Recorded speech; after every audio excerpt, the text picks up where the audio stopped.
المسلسل المغربي على غفلة يعتلي صدارة المشاهدات على تطبيق فرجة.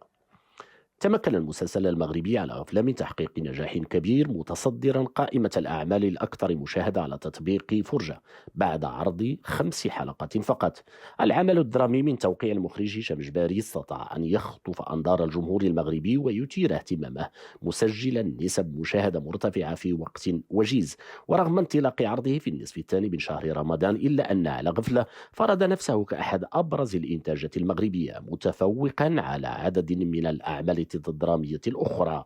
ويضم طاقم التمثيل نخبة من الأسماء اللامعة، من بينهم ربيع القاطي، سلوان زرهان، فاطمة الزهراء بن ناصر، مريم الزعيمي، أسامة البسطاوي، كمال الكاظمي، إلى جانب مجموعة من الوجوه الفنية الأخرى. قبل ما تخرجوا ما تنسوش تابوناو في لاشين يوتيوب وتبارطاجيو لا فيديو مع صحابكم في مواقع التواصل الاجتماعي.